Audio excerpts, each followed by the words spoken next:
Orang yang punya duit sama yang enggak punya duit, jangan gaya hidupnya, gaya jalannya aja lain.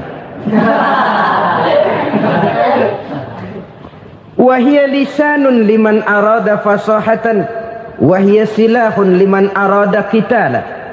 Uang adalah senjata yang paling ampuh bagi orang yang mau pergi perang, dan lidah yang paling fasih bagi orang yang mau bicara. Kalau bicara dengan lidah macet, cobalah bicara dengan harta, lancar. Sampai ada pepatah demikian, segalanya bisa diatur dengan harta. Maka di kalangan orang yang berpandangan semacam itu, seluruh kegiatan hidupnya hanya terfokus kepada bagaimana mengumpulkan harta yang sebanyak-banyaknya. Tidak peduli halal haram, tidak kenal sore pagi siang dan malam, tidak sempat sujud, jauh dari agama, jauh dari kehidupan yang bersifat ruhaniyah, jauh dari Allah dan sebagainya. Sampai dalam Al-Quran dikelompokkan dalam kelompok yang dinamakan lumazah. Allazi jama'a malahu wa'addadah yahsabu anna malahu akhladah.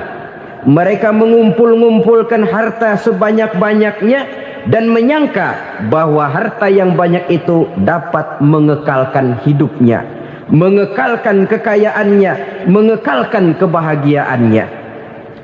Saudara hadirin yang berbahagia, kalau pandangan hidup ini benar, artinya kalau harta memang merupakan satu-satunya hal yang dapat membuat orang bahagia, tentu di rumah mewah tidak akan pernah ada tangis derita. Tentu di satu tempat di mana fasilitas hidup serba menunjang tidak ada yang namanya penderitaan. Tapi suka dan duka, sedih dan gembira, senyum dan tawa adalah milik setiap orang, baik dia punya harta maupun dia tidak punya harta. Nyatalah bahwa harta semata-mata bukan merupakan jaminan bahwa orang akan bahagia. Walaupun tanpa harta orang sulit untuk bahagia. Saya mau cerita, ada orang super kaya. Namanya Aristotle Onassis, Raja Tanker Yunani. Dia punya kapal tanker saja konon sampai 11 banyaknya. Punya perusahaan penerbangan yang disebut Olympic Airlines. Punya hotel di berbagai kota besar di dunia ini, sejak dari New York, London, Paris, Rome dan sebagainya. Bahkan punya pulau yang dia namakan Pulau Scorpio. Ini kan namanya sudah kaya nggak tanggung-tanggung, punya pulau. Nah, dia punya 2 orang anak, yang satu laki-laki namanya Alexander, yang satu perempuan namanya Maria Onassis. Seluruh harapannya tertumpah kepada anak lakinya Alexander ini, yang akan meneruskan usahanya, meneruskan kekayaannya, meneruskan dinastinya. Apa yang terjadi? Ternyata anak yang dia harapkan yang bernama Alexander ini mati muda dalam kecelakaan pada waktu dia olahraga. Apa olahraganya? Namanya olahraga anak orang kaya, golongan jet set. Olahraganya olahraga pesawat terbang. Jatuh. Ya nggak kapungut, habis mati. Tinggal satu anak perempuannya, Maria Onassis. Tapi anak perempuan ini juga malah urakan. Terakhir dia pacaran, bahkan kemudian kawin sama orang Rusia. Rupanya Aristotle Onassis ini broken. Kekayaannya yang berlimpah ruah, perusahaannya yang begitu banyak, siapa yang akan meneruskan? Siapa yang akan menggantikan? Sampai kemudian dia mengurung diri di Pulau Scorpio dan mati di sana secara mengenaskan. Seorang multi-jutawan, seorang yang super kaya, mati menyendiri di pulau sepi. Ibarat kata pepatah, anak ayam mati di lumbung. Bukan kekurangan makanan, keurugan makanan. Begitu kehidupan Aristotle Onassis. Dan banyak orang-orang yang sudah demikian kaya sampai dibingungkan oleh kekayaannya sendiri. Telusurilah kehidupan David Rockefeller misalnya, Henry Ford misalnya, Adnan Khashoggi misalnya. multi jutawan yang kadang-kadang dibuat keder oleh kekayaannya sendiri. Pantas ketika Imam Ali ditawarkan orang, "Ya Ali, kalau kepadamu disuruh pilih ilmu atau harta, kau pilih mana?" Ya jelas pilih ilmu dong. Kenapa? Pertama, ilmu kalau kita berikan kepada orang lain tambah. Tapi harta kalau kita berikan kepada orang lain kurang. Saudara punya uang 10.000, dibagi orang 5.000, jelas uang saudara berkurang. Tapi saudara punya ilmu diberikan kepada orang lain bisa, saudara pun makin mantap. Tidak lantas jadi bodoh karena ngajarin orang. Saudara bisa Fatihah lalu mengajarkan orang Fatihah. Orang bisa, saudara pun makin hafal. Tidak lantas setelah diajarin orang ilmunya hilang. Begitu datang dia minta orang, "Tolong ajarin saya Fatihah." Udah habis, nggak ada.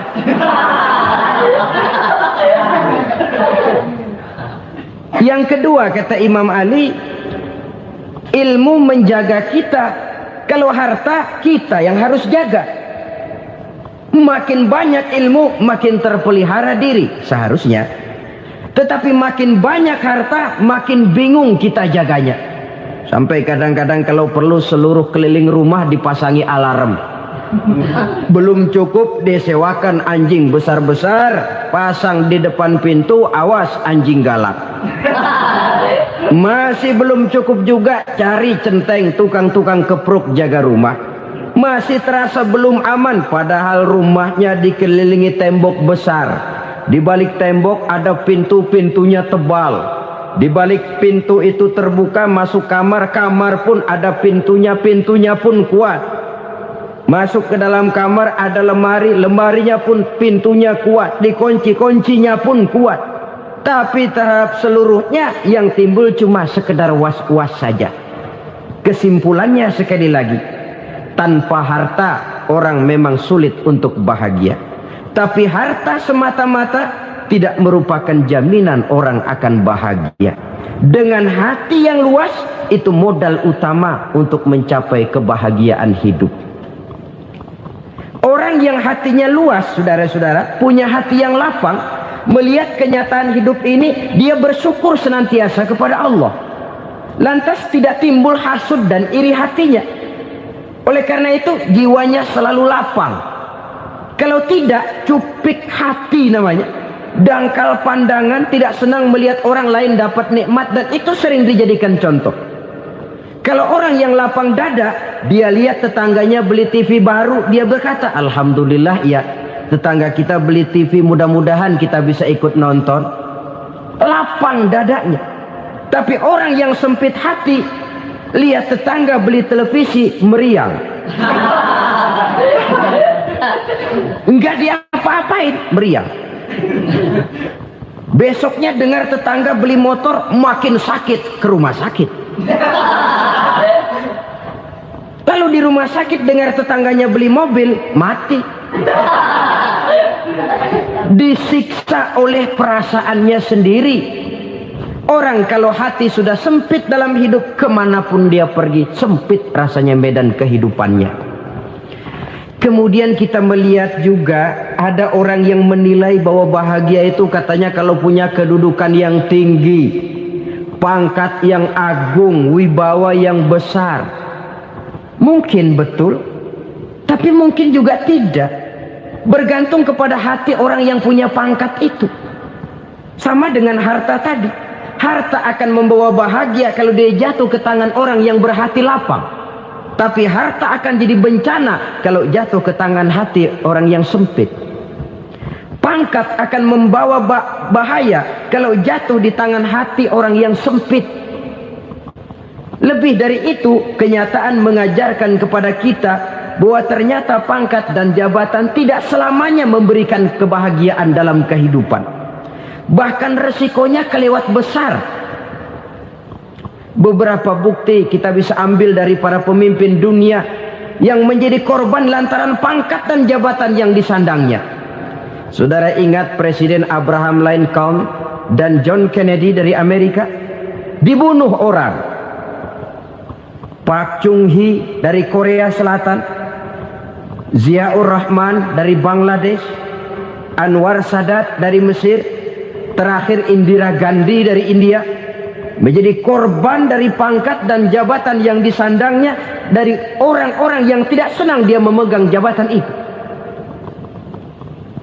Dia akan mudah mengundang bencana, sehingga pantas kalau seorang presiden terkemuka Amerika, Harry Truman namanya, dia mengatakan jabatan presiden itu, kata dia, seperti orang nunggang macan, naik macan, harus kita taiki, kalau enggak dia bakal nerekam kita, ngeri katanya.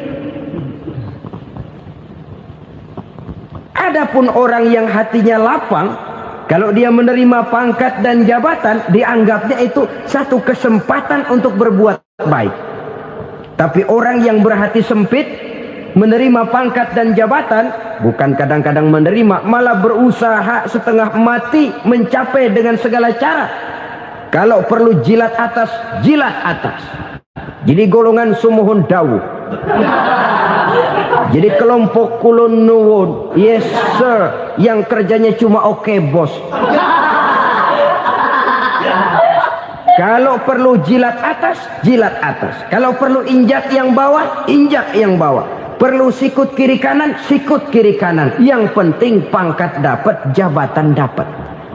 Orang yang semacam ini, kalau sudah mempunyai pangkat dan jabatan, biasanya dia tidak menganggap itu sebagai amanah, tidak menganggap sebagai kesempatan berbuat baik, tapi malah kesempatan untuk memperturutkan hawa nafsunya yang dilatar belakangi oleh kesempitan hatinya tadi.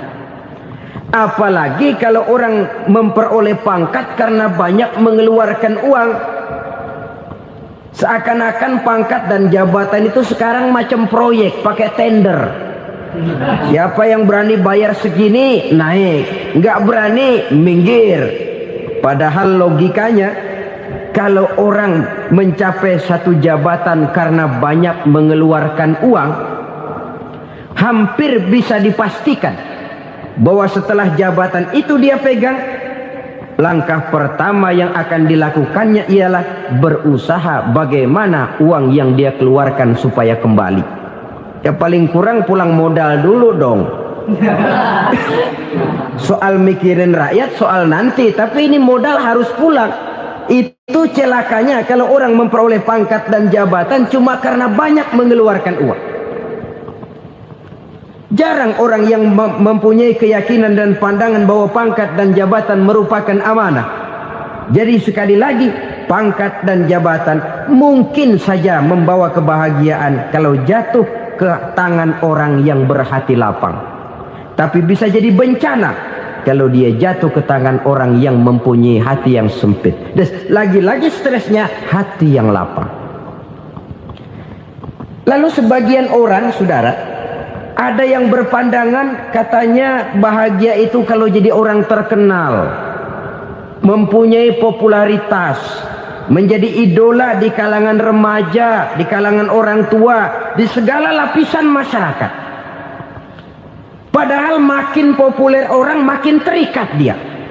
Ya kalau macam kita ini kan nggak punya nama, nggak populer, tengah malam buta mau nongkrong di warung Tegal aman. Tapi pangkat, jabatan, kedudukan, popularitas menyebabkan kita diikat dengan berbagai macam peraturan. Cuma mandi sama ke WC saja yang nggak dikawal.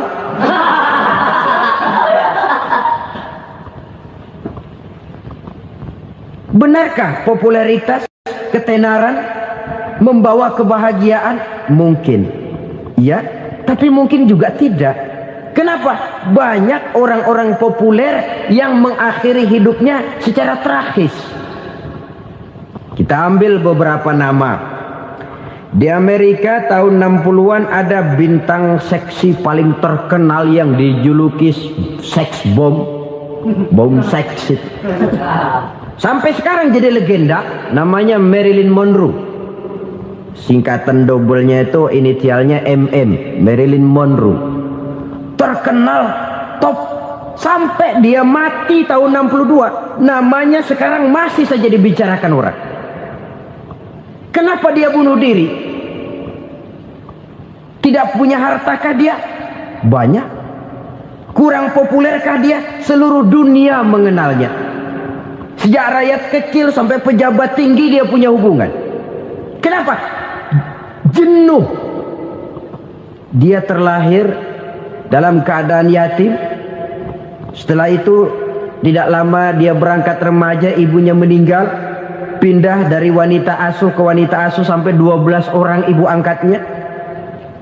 Dan kekecewaan yang paling parah, setiap laki-laki yang dekat dengannya hanya seperti kapal berlabuh. Datang dan pergi silih berganti. Padahal dia merindukan seseorang yang bisa melindungi hidupnya. Dia rindukan itu dan dia tidak pernah menemukan.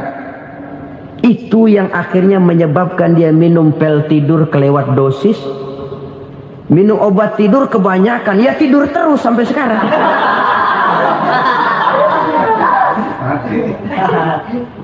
Dia mengakui, saya telah memiliki ketenaran, tapi saya tidak pernah hidup dalam ketenaran itu. Saya pandai main sandiwara, tapi saya ingin hidup dalam alam yang real sebagaimana umumnya orang. Itu yang dia rindukan. Menyusul jejak yang namanya Marilyn Monroe ini, Billie Holiday, saudara kenal tentu. Di rumah sakit dirawat. Dia juga minum obat overdosis, mati lagi. Jimi Hendrix minum obat tidur overdosis kelewat batas, mati lagi. Lalu yang menghanyutkan diri di danau, Janis Joplin dan Brian Jones. Ini orang-orang populer, orang-orang terkemuka yang mengakhiri hidup secara tragis. Bukan karena tidak terkenal, mungkin karena sudah saking terkenalnya. Contoh paling belakangan, Bruce Lee. Wah, ini tukang-tukang kepruk tentu kenal siapa dia. Sampai sekarang pun tabir kematiannya masih merupakan misteri. Dan yang masih hidup juga menunjukkan gejala yang aneh. Michael Jackson, rumahnya di Beverly Hills itu dijaga sedemikian rupa. Dan dia selalu curiga kepada setiap makanan. Harus steril, bersih dari segala macam kimia. Kemana dia pergi, itu tukang-tukang kepruk sudah selalu menjaga dan mengawal. Dan dia seakan takut menunjukkan mukanya yang asli. Hingga kalau tampil ke tengah di luar show, dia kadang memakai pakaian yang tidak menunjukkan dia yang sebenarnya. Takut dikenali orang. Ternyata popularitas sering jadi momok yang meracuni kehidupan manusia. Oleh karena itu, benarlah junjungan kita pada saat beliau mengajarkan orang akan bahagia kalau dia mempunyai hati yang lapang. Nah, sekarang masalahnya untuk mendapatkan hati yang lapang caranya bagaimana? Kita kembali kepada konsep Quran. Allah mengajarkan, ala inna bi dzikrillahi tatmainnul qulub. Ketahuilah bahwa dengan banyak mengingat Allah, hati akan tenang, jiwa akan lapang. Dengan kata lain, dekat dengan agama, merasakan kehadiran Allah dekat dalam hidup. Itu muara pertama untuk mencapai hati yang lapang. Ala inna bi dzikrillahi tatmainnul qulub. Jangan macam orang sekarang ingin mendapatkan ketenangan lalu tapak di puncak gunung, di gua-gua, di tempat sepi. Iyalah kalau nggak ada ular. Kalau tergigit ular berbisa, ketenangan belum, mati jelas itu. Islam positif untuk mendapatkan ketenangan. Ala inna bi dzikrillahi tatmainnul qulubi. Bahwa ketahuilah bahwa dengan banyak mengingat Allah, hati akan tenang, jiwa akan lapang, nuansa pikiran akan luas. Karena yang namanya bahagia ada dimanapun manusia berada. Di kampung ada bahagia, di kota ada bahagia. Di ngarai, di lembah, di gunung, di hutan, di lautan, di angkasa luar. Dimanapun bahagia itu ada kalau kita bermodalkan hati yang lapang ini. Dan hati akan lapang kalau kita dekat dengan agama. Dekat dengan harta buat sementara hati mungkin tenang, tapi ketenangan yang relatif dan temporer. Apalagi orang tiap kali tambah harta, tiap kali tambah rencana. Itu wajar. Mungkin sebelumnya saudara berpikir, kalau punya duit 5.000 enak nih. Begitu punya duit 5.000, aduh sayang kalau 10.000 aja. Tiap kali tambah harta, tiap kali lain rencana. Makin banyak rencana, makin menjauhkan kita dari yang namanya ketenangan. Padahal ketenangan merupakan unsur utama untuk mencapai bahagia. Dan ketenangan itu bermuara dalam hati manusia. Tengoklah kehidupan ini. Orang yang banyak harta dengan orang miskin, berbedakah rasa sakit yang mereka tanggungkan? Rasanya tidak. Walaupun si kaya tidur di kasur empuk berselimutkan sutra mahal, sementara si miskin meringkuk di balai bambu yang keras dan kasar. Apabila maut datang, dia juga tidak pernah pilih bulu. Maut datang menjemput si kaya di singgasana keemasannya, dikelilingi oleh para pengasuh, dayang dan idang serta para pengawal. Dan maupun datang menjemput si miskin papa sehingga ia tergelepar di tepian jalan. Kedua-duanya bernama mati. Kalau nyata bahwa sakit yang ditanggung si kaya tidak beda dengan sakit yang ditanggung si miskin, bukan harta semata yang membuat orang bahagia. Hati yang tenang, jiwa yang lapang penuh kedamaian karena banyak berzikir dan mengingat Allah, itu merupakan modal utama untuk mencapai sesuatu yang bernama bahagia.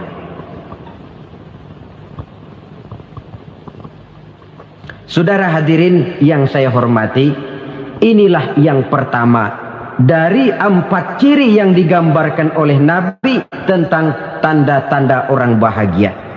Dan harus berangkat dari yang pertama ini, hati yang lapang. Ini yang harus kita miliki lebih dahulu. Baru nanti akan menyusul kepada poin yang ketiga, kedua, dan selanjutnya. Sebab kalau hati sudah terisi dengan jiwa yang lapang, seluruh persoalan insya Allah akan bisa kita atasi dengan sebagaimana mestinya. Yang kedua sekarang, tanda orang bahagia menurut baginda Nabi, markabun syariah. Orang bahagia itu, kata beliau, punya kendaraan biar cepat asal lancar. Artinya kemana dia mau pergi mudah. Apa maksud hadis ini? Kalau kita kaji lebih dalam, kendaraan itu kan alat transportasi. Transportasi tidak lain adalah usaha memudahkan komunikasi. Pindah dari situ kepada teori bahwa manusia adalah zon political, makhluk bermasyarakat yang tidak bisa memenuhi kebutuhan hidupnya secara sendirian. Kita memerlukan keberadaan orang lain dalam kehidupan ini.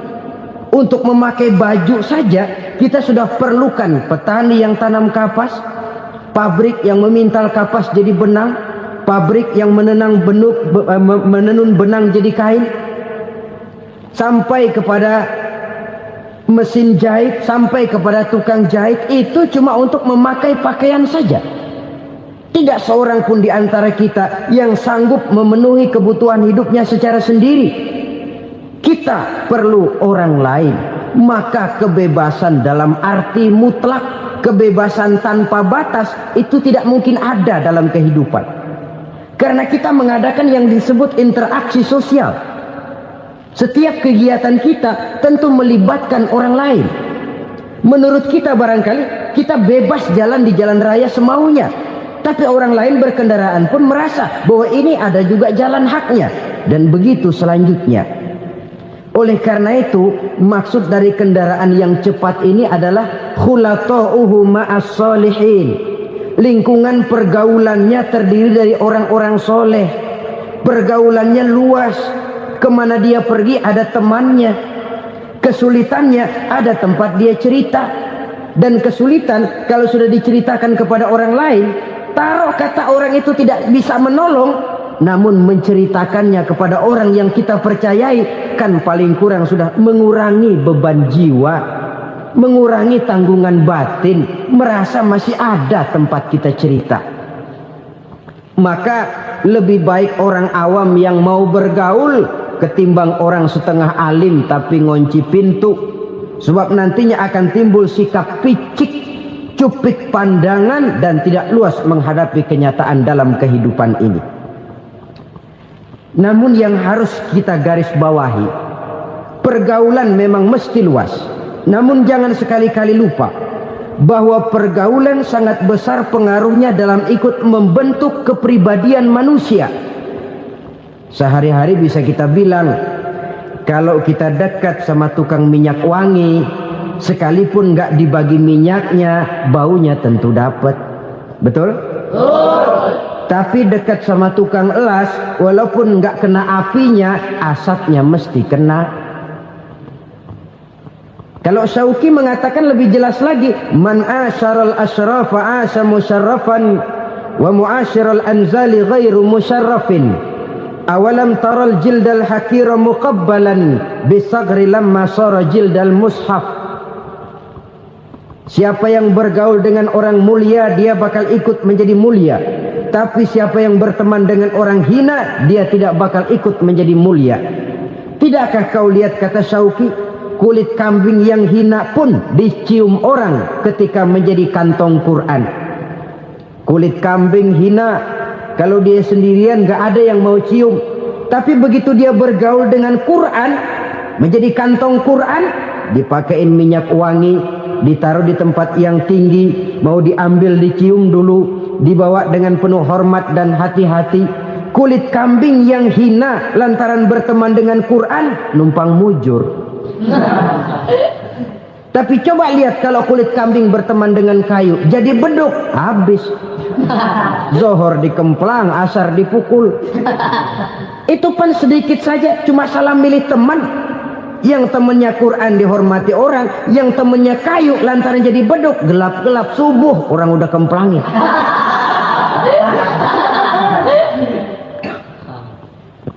Maka terutama kepada adik-adik remaja yang masih mencari identitas diri, yang ibarat kaset masih kaset kosong, mudah diisi oleh apapun, pandai-pandailah memilih teman dalam bergaul.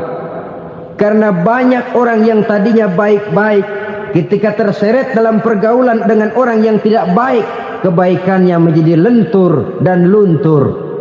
Tapi berapa banyak bajingan-bajingan tengik, orang-orang yang berlumur noda dan dosa, tiap hari melakukan maksiat, namun bergaul dengan orang yang baik-baik.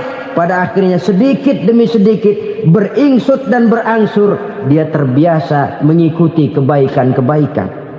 Saya tekankan ini kepada remaja karena mereka masih mencari identitas diri. Apa yang mereka lihat mereka mau, apa yang mereka dengar mereka ingin tahu.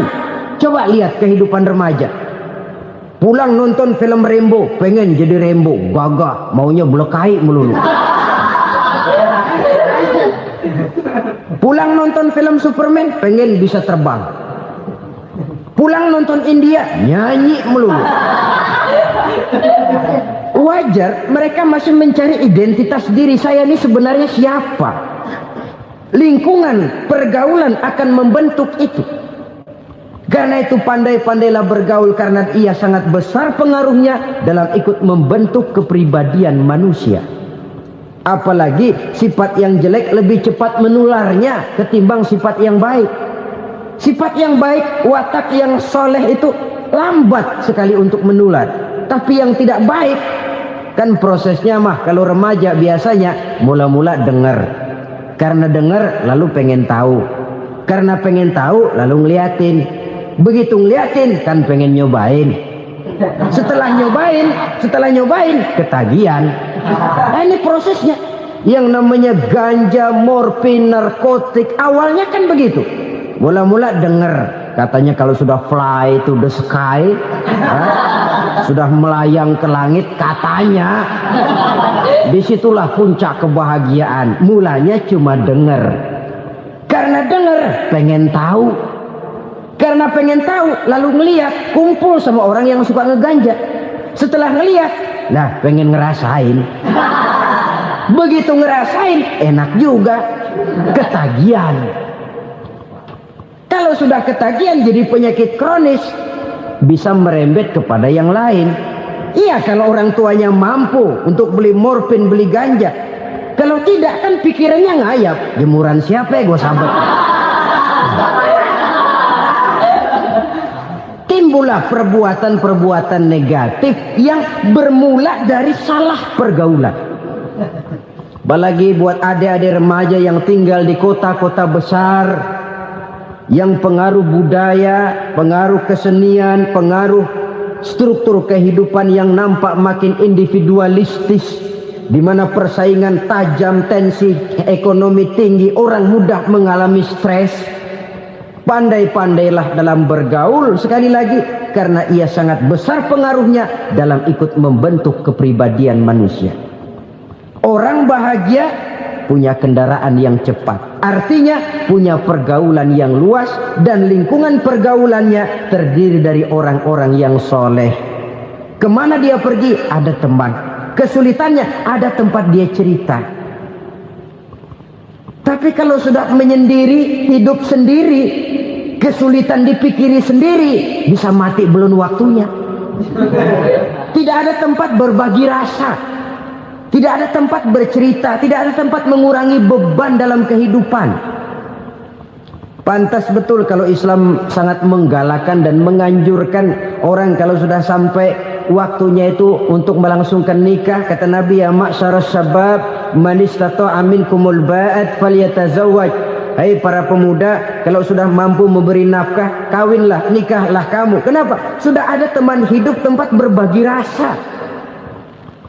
Kesulitan kalau ada tempat cerita akan lebih ringan ketimbang kita telan sendiri, walaupun bobot kesulitannya sama beratnya. Saudara-saudara kaum muslimin rahimakumullah, inilah ciri yang kedua, punya kendaraan biar cepat asal lancar. Kemana kita mau pergi gampang. Dengan kata lain, setelah hati yang luas, pergaulan yang luas. Dua.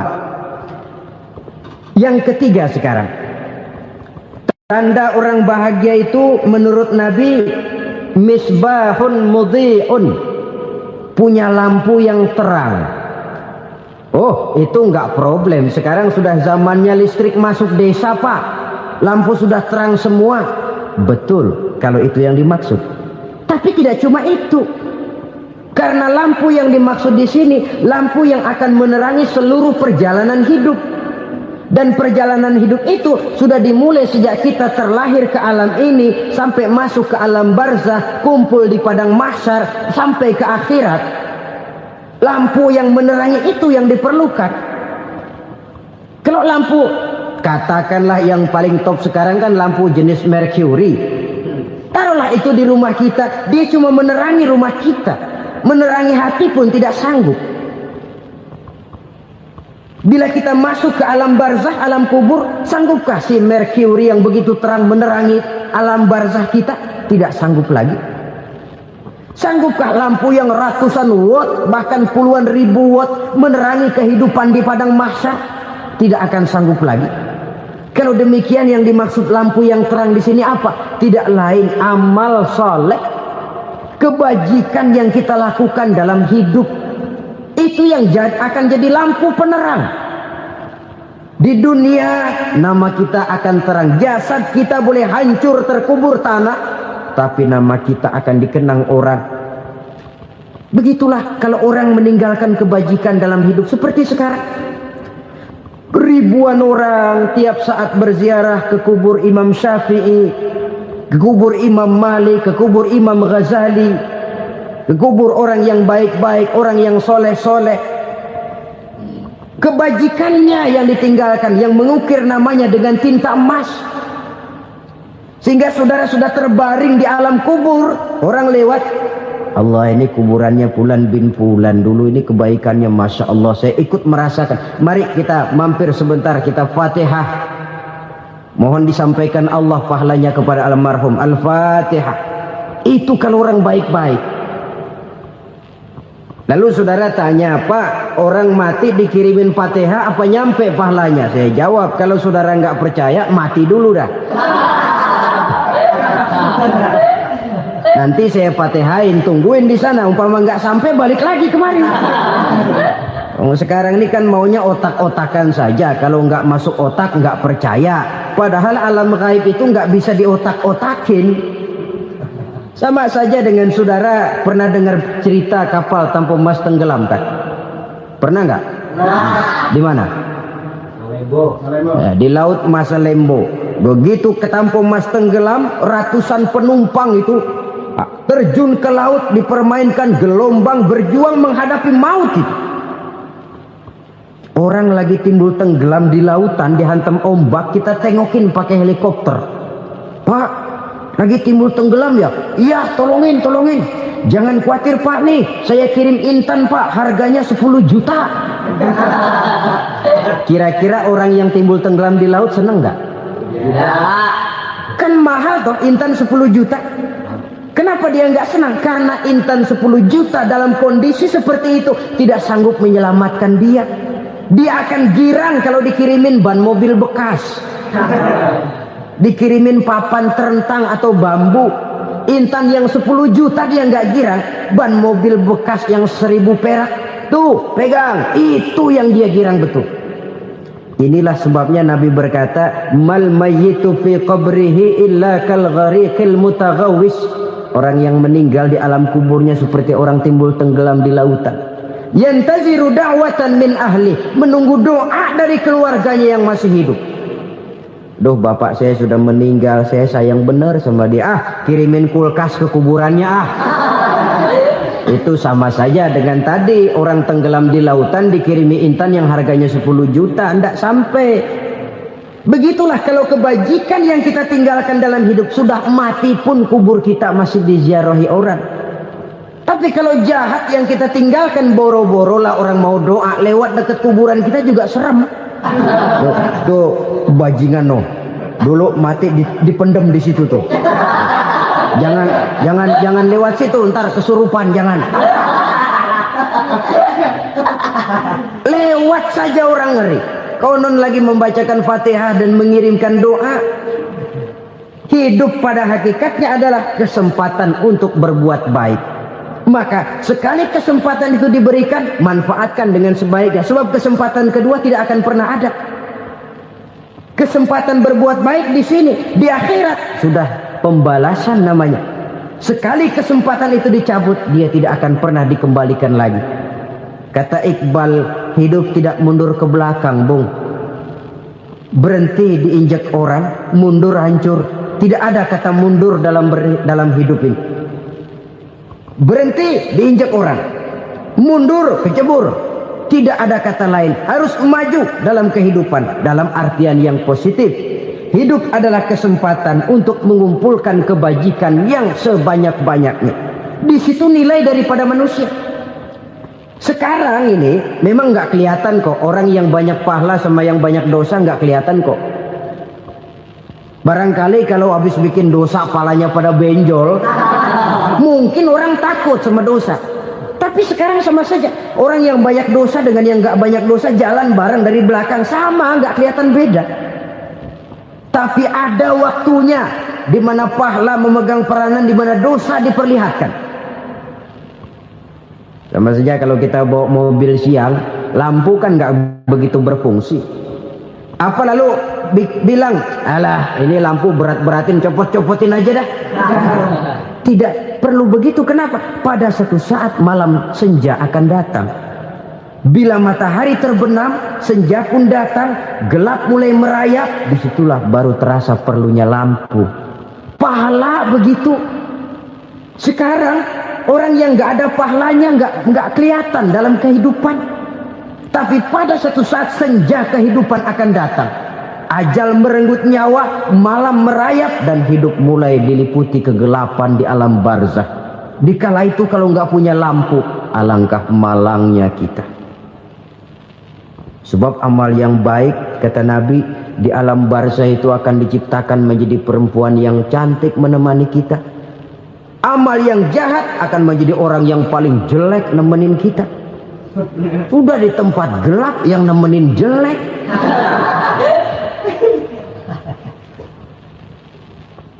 Kaum muslimin rahimakumullah.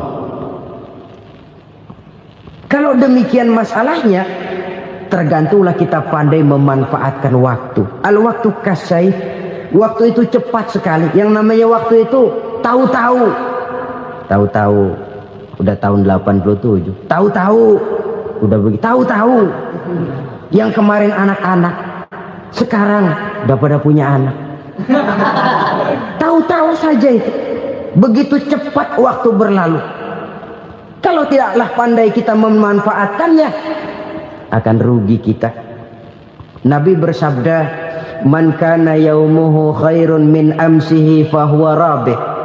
Barang siapa yang hari ini lebih baik daripada hari kemarin, itu orang untung. Hari ini lebih baik daripada kemarin. Bulan ini lebih baik dari bulan kemarin. Tahun ini lebih baik dari tahun kemarin. Itu orang yang beruntung. Tahun kemarin sembahyangnya maghrib doang, sekarang udah tambah isya. Tahun kemarin cuman Idul Fitri aja ngancem bener, sekarang udah tambah Jumat, lalu tambah lagi maghrib, tambah lagi isya, dan selanjutnya. Hari ini lebih baik daripada kemarin, itu orang yang beruntung. Wa man kana yaumuhu mislu amsihi fahuwa khasir. Lalu barang siapa yang hari ini sama saja dengan hari kemarin, itu orang rugi. Hari ini sama dengan kemarin, rugi itu.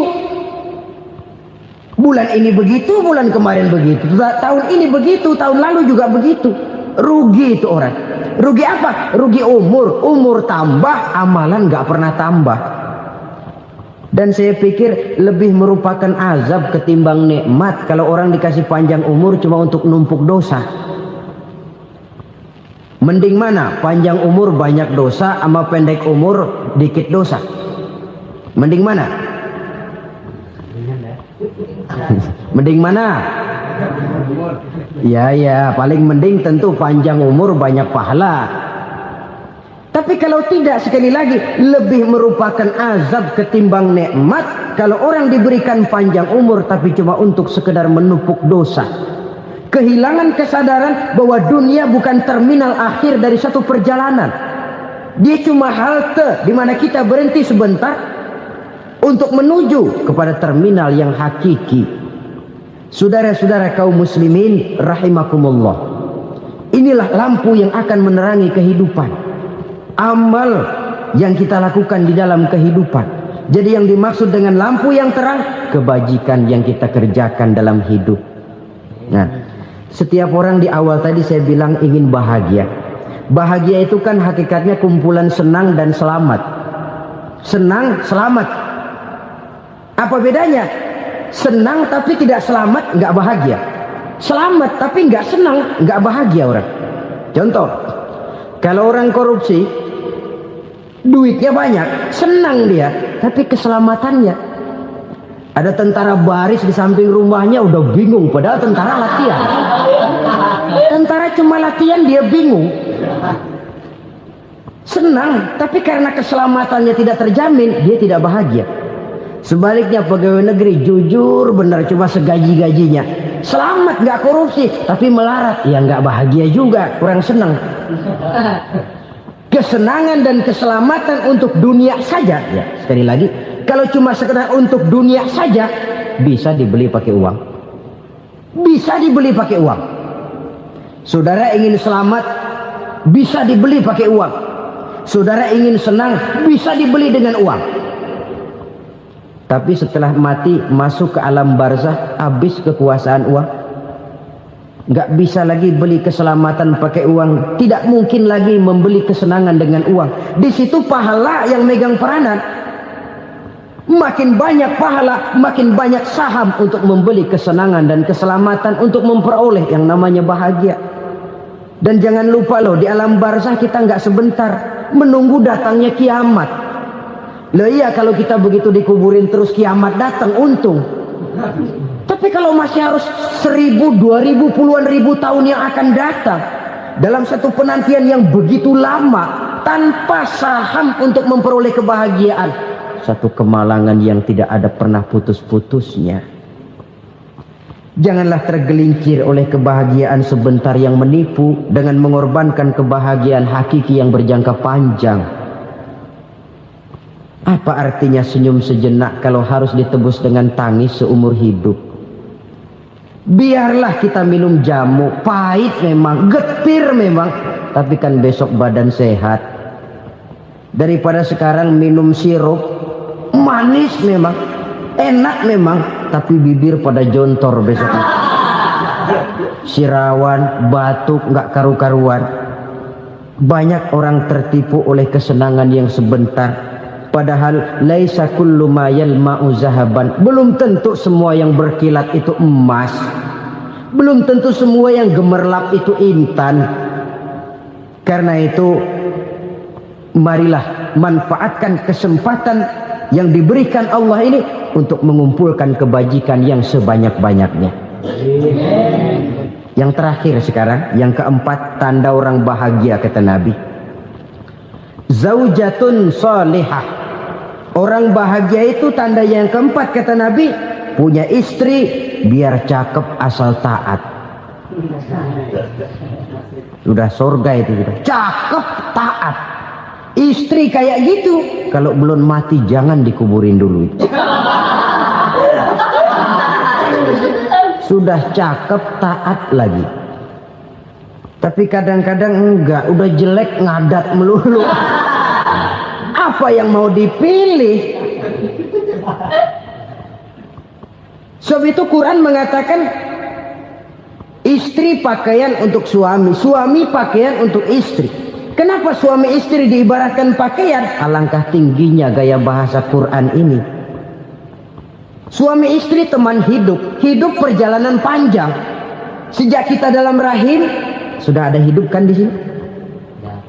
Sampai ke alam dunia, masuk ke alam barzah, kumpul di padang mahsyar, sampai menuju akhirat, itu perjalanan hidup.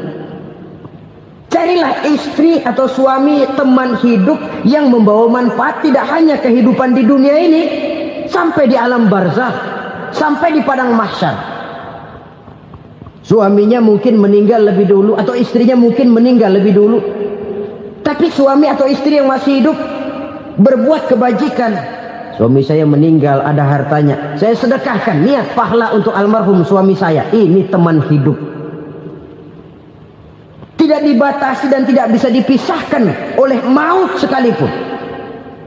Zohirnya mungkin pisah, badannya mungkin pisah, tapi hatinya, jiwanya, kebersamaannya dalam menghadapi kehidupan.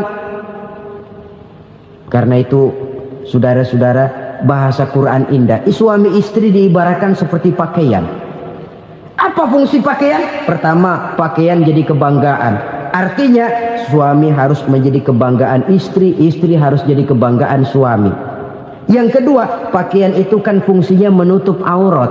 Artinya sesama suami istri harus saling menjaga kekurangan masing-masing. Jangan malah sesama suami istri saling membongkar rahasia dan aibnya sendiri-sendiri. Istrinya diceritain jeleknya di mana-mana, atau suaminya dibongkar rahasianya di pasar umum. Itu sudah tidak lagi berfungsi sebagai pakaian. Kenapa semua ini diperlukan? Karena kita menyadari bangsa yang baik terdiri dari masyarakat yang baik. Masyarakat yang baik merupakan susunan dari warga yang baik. Warga yang baik adalah terdiri dari rumah tangga yang baik. Dan rumah tangga yang baik merupakan susunan dari pribadi yang baik. Dari situ langkah dimulai. Membangun satu bangsa yang baik diawali dengan membangun rumah tangga yang baik, dengan menciptakan pribadi-pribadi yang baik. Sehingga dari sini diharapkan berkembanglah nilai-nilai kebaikan. Saudara kaum muslimin rahimakumullah, selalu berusaha menyimpan sesuatu yang bisa membawa manfaat, baik untuk dirinya, untuk anak cucunya, maupun untuk keluarganya, untuk masa kini dan masa depannya. Kadang simpanan itu berbentuk uang, kadang berupa tanah, lain saat berbentuk pabrik, dan lain sebagainya. Sementara masa depan yang paling pasti adalah akhirat. Jika untuk masa depan dunia kita rela memeras keringat, membanting tulang, pergi pagi dan pulang petang, menyimpan uang, menyimpan tanah, menyimpan pabrik, pernahkah kita merenung jika satu saat kiamat datang, kita dibangkitkan dari kubur masing-masing, berdiri di padang mahsyar untuk mempertanggungjawabkan seluruh kegiatan hidup kita di dunia ini? Lalu kita akan menuju ke alam akhirat. Sudahkah kita mempunyai simpanan untuk akhirat kita? Pada pertemuan kali ini saya ingin menyampaikan sebuah hadis di mana Rasulullah sallallahu alaihi wasallam bersabda, "Arba'un min kanzil jannah." Simpanan sorga ada 4 macam. Yang pertama, ikhfa'us sadaqah, menyembunyikan sedekah. Saudara-saudara kaum muslimin, sebagaimana yang kita maklum bahwa Allah Subhanahu wa taala melebihkan sebagian rezeki dari kita terhadap yang lain. Ada yang kaya, ada yang setengah kaya, ada yang miskin, ada yang setengah miskin, dan selanjutnya. Ada yang gajinya kecil tapi penghasilannya gede. Ada yang penghasilannya gede tapi nggak punya gaji. Ada juga yang memang gajinya gede dan penghasilannya gede. Kelebihan rezeki merupakan sunnatullah dan tidak harus membuat kita merasa lebih dari yang lain. Bahkan sebaliknya, kelebihan itu harus membuat kita ringan tangan untuk menolong mereka yang memang memerlukan pertolongan. Kalau saudara diberikan ilmu, maka pertanyaan akhirat cuma satu: ilmumu kau amalkan untuk apa? Kalau saudara diberikan umur yang panjang, pengadilan akhirat juga bertanya satu: umurmu kau habiskan di mana? Tapi kalau saudara diberikan harta, pengadilan akhirat akan bertanya dua: hartamu kau dapat dari mana, kau belanjakan kemana? Dari mananya ditanya, dan kemananya juga ditanya. Oleh karena kita akan dimintakan pertanggungan jawab, maka amanah yang bernama harta ini harus kita gunakan dengan sebaik-baiknya. Ada penggunaan yang merupakan kewajiban, itu zakat namanya. Ada penggunaan yang sewaktu-waktu, itu infak namanya. Ada yang lebih sewaktu-waktu lagi, dan itu sedekah namanya. Zakat dia terikat oleh haul dan nisab, oleh putaran batas waktu dan ukuran dari harta itu sendiri. Sedangkan infak terikat oleh situasi dan kondisi perekonomian seseorang. Sedangkan sedekah tidak terikat dengan apapun. Dalam kondisi seperti apapun kita bisa melakukan sedekah dengan yang terkecil sekalipun. Sampai-sampai Rasulullah sallallahu alaihi wasallam mengajarkan, la tahkiranna minal ma'rufi syai'an walau an talqa akhaka biwajhin talik. Atau ada hadis, tabassumuka fi wajhi akhika laka sedekah. Senyumanmu kepada temanmu adalah sedekah. Jadi untuk melakukan sedekah tidak harus dalam berbentuk uang. Dengan ilmu kita bisa sedekah, dengan tenaga kita bisa bersedekah, dengan pikiran kita bisa bersedekah, bahkan senyum kepada teman itu pun sedekah. Jadi kalau sedekah dengan uang memang belum punya uang, nyengir aja banyakin. Itu asal pada tempatnya, jangan lalu ketemu tiang listrik cengengesan. Tentu tidak pada tempatnya dan tidak wajar. Nah, sedekah yang paling dicintai Allah adalah sedekah yang disembunyikan. Artinya jauh dari sifat riya. Kan kadang-kadang ada orang sedekah itu disebutkan namanya. Apa tidak bagus? Kalau memang niatnya ikhlas, ya bagus-bagus saja. Untuk memberikan sugesti kepada yang lain. Si Fulan bin Fulan nyumbang sekian, diumumkan. Boleh kalau niatnya untuk memberikan rangsangan kepada yang lain supaya dia menyumbang lebih besar dari orang tadi. Tapi kalau itu mendatangkan riya, maka sedekah yang paling dicintai Allah adalah sedekah yang disembunyikan. Tangan kiri saja tidak tahu apa yang diberikan oleh tangan kanan. Sedekah yang dilakukan dengan ikhlas akan merupakan perbendaharaan surga, tersembunyi dari pandangan orang lain, tidak seorang pun tahu. Karena memang sikap yang baik adalah melupakan kebaikan dan mengingat kesalahan. Itu salah satu ciri orang bahagia. Orang yang selalu mengingat kesalahannya dan berusaha melupakan segala kebaikannya. Kalau dia akan berada kebaikan, dia tidak bisa ikut, dia merasa rugi karena dia merasa belum pernah berbuat baik. Tapi kalau akan melakukan kesalahan baru, dia ingat kesalahan yang sudah-sudah, sehingga terhalang baginya untuk melakukan satu kesalahan baru. Demikianlah saudara-saudara, bahwa Allah melebihkan rizki sebagian kita dari yang lain, agar terjadi tolong-menolong dalam kehidupan ini. Jadi kesenjangan yang nature, kesenjangan yang alami, itu sunnatullah. Ada yang kaya, ada yang miskin, ada yang kelas menengah. Nah, kenapa lalu sekarang kita berusaha mengentaskan kemiskinan? Oleh karena adanya kesenjangan struktural. Kalau yang kaya bisa semakin kaya, kenapa yang miskin tidak bisa naik jadi ikut sedikit kaya? Sebab pada dasarnya Islam adalah agama yang sejak turunnya sudah berupaya memerangi kemiskinan. Bahkan dikatakan kemiskinan itu mendekatkan kepada kekufuran. Orang kalau miskin udah dekat banget sama kafir. Gampang menjadi kafir. Berapa banyak saudara-saudara kita yang oleh karena soal perut, oleh karena soal materi, terpaksa meninggalkan dan menanggalkan akidahnya.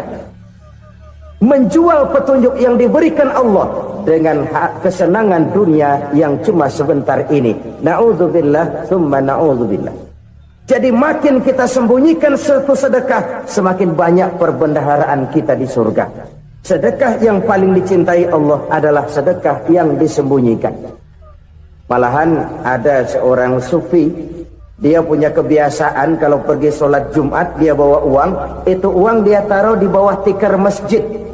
Dia niat sedekah kepada siapa saja yang nemuin itu duit.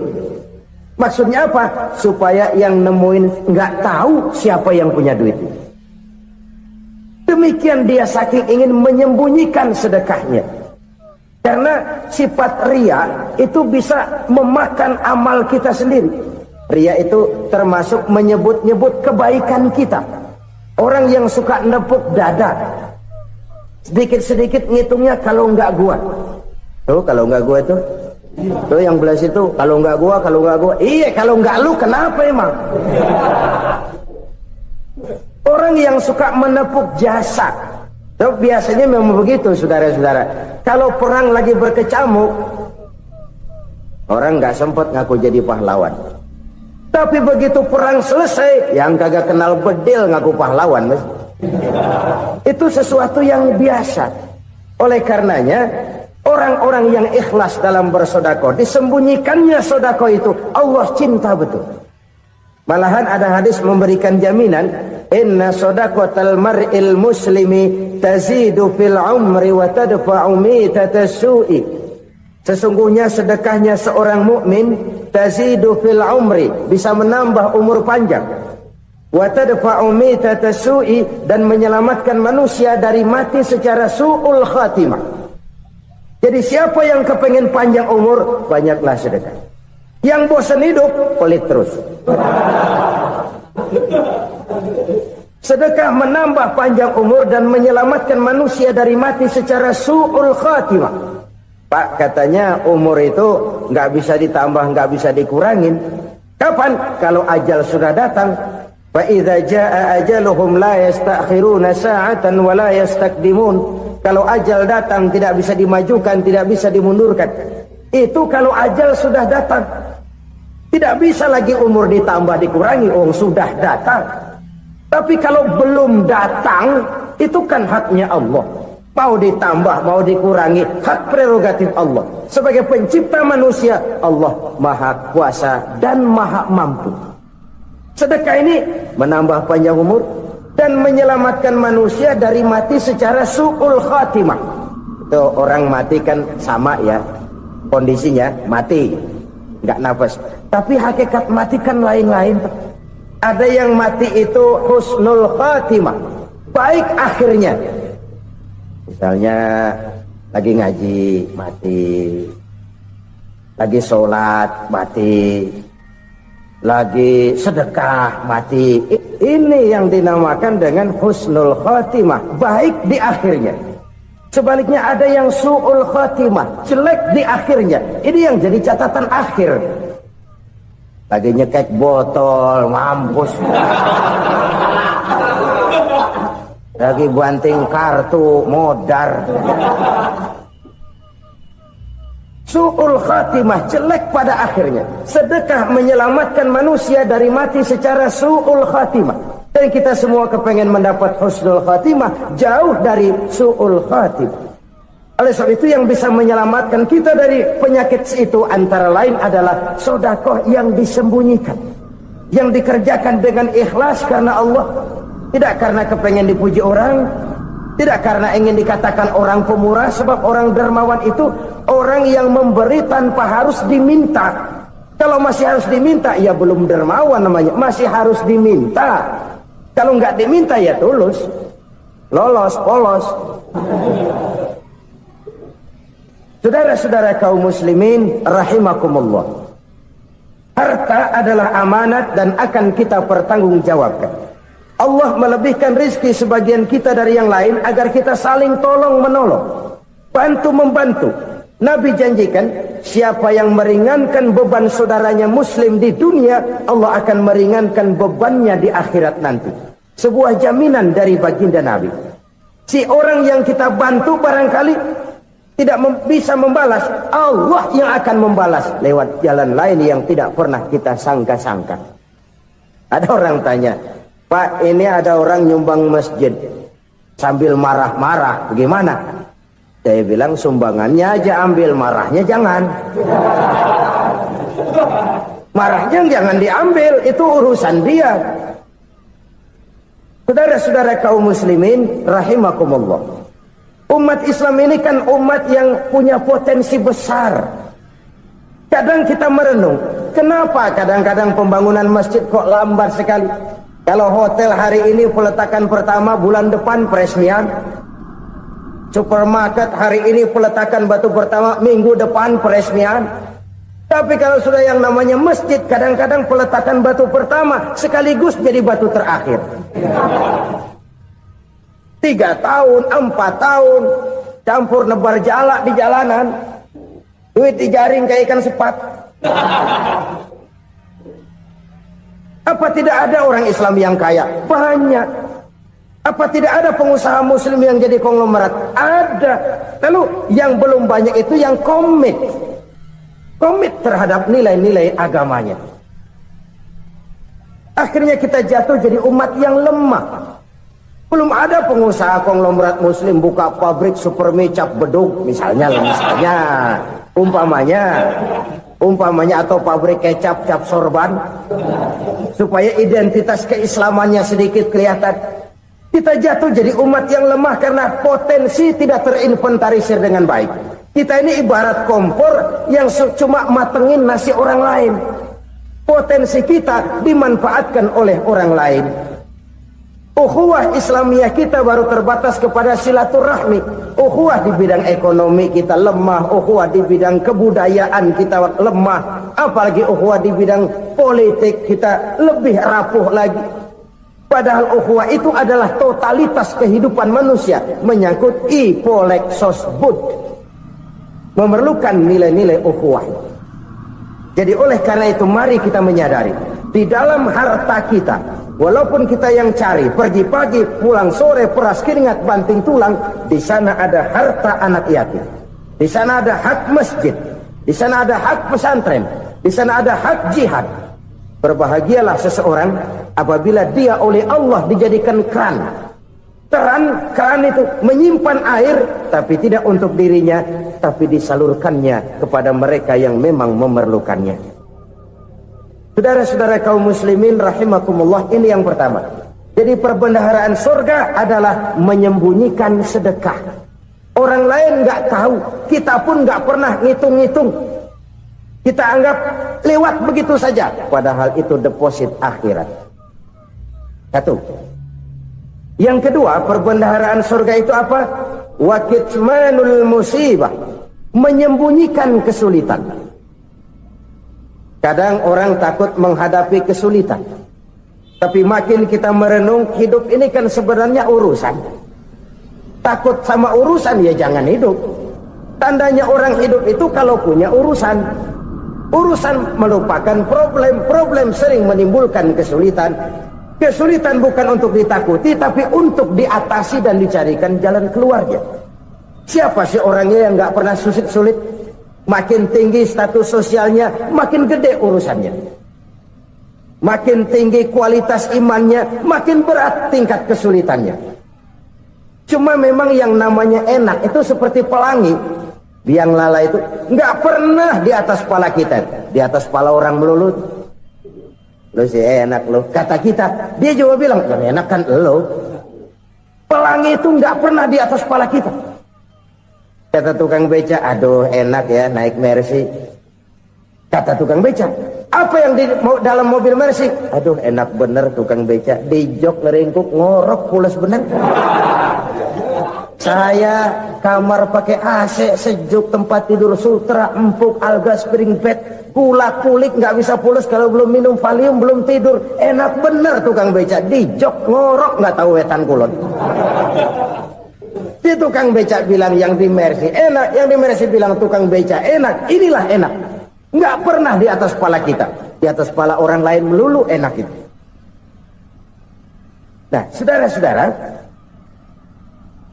yang merupakan perbendaharaan surga itu orang yang bisa menyembunyikan kesulitan, baik pribadi ataupun rumah tangga. Ini terutama rumah tangga yang jadi soalnya. Kadang-kadang kita ini kalau senang, sebaliknya kalau senang kita diam, kalem aja, cuek. Banyak banget duit kita bawaan, diam aja udah. Malah ketemu orang takut. Tapi begitu susah, sekampung tahu. Padahal Nabi mengajarkan perbendaharaan surga itu menyembunyikan musibah, menyembunyikan kesulitan. Kalau enak, cerita sama orang-orang. Kalau nggak enak, rasain sendiri, tekan sendiri, atasin sendiri. Kita kan sebaliknya, senang kita diam, asal lagi susah, paling tidak kita nyari teman buat cerita kesusahan. Siapa orangnya yang nggak pernah susah? Cuma soalnya bagaimana kita mengatasi kesusahan itu sendiri. Begitu juga misalnya kalau orang sudah berumah tangga, itu orang tuanya harus menjadi tempat dia cerita yang enak-enak saja. Yang nggak enak rasain berdua, selesaikan berdua, atasin berdua. Jangan dibalik. Asal senang diam, giliran susah saja. Maknya laporan. Terbalik. Bisa menjaga security informasi. Maka nama bayam keluar diam, malah seluitan. Enak amat lo makan daging ayam. Security informasi. Saudara-saudara kaum muslimin rahimakumullah, ujian yang terberat itu yang pernah diberikan kepada para nabi, para rasul, para aulia, para ulama. Makin tinggi keimanan, makin berat bentuk kesulitan. Ayo saya kemukakan satu contoh saja.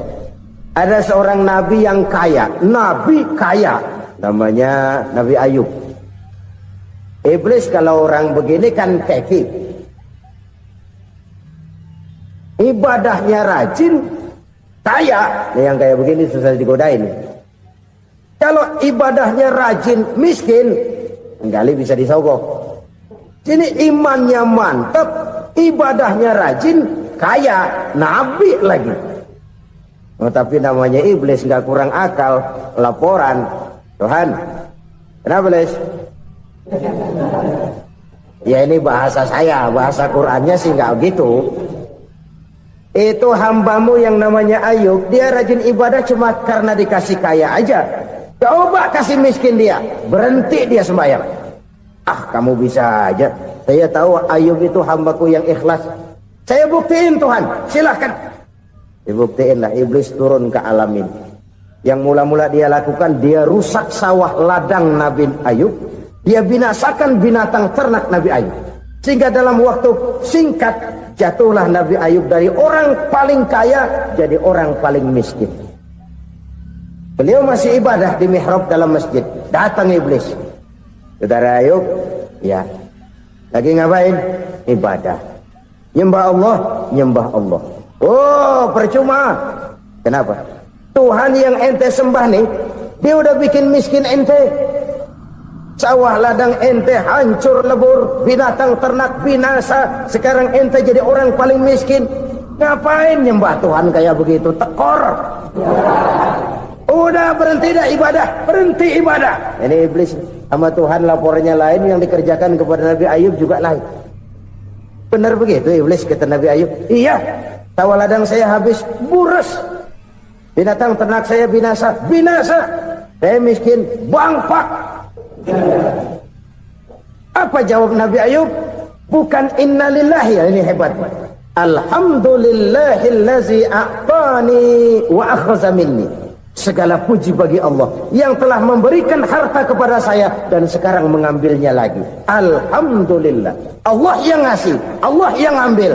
Itu mah urusan Allah. Iblis cuman ibadah jalan terus, sujud lagi Nabi Ayub. Iblis seleher gondok banget. Dasar Nabi nggak mempan dia apa-apain. Miskin malah alhamdulillah. Allah yang ngasih, Allah yang ambil.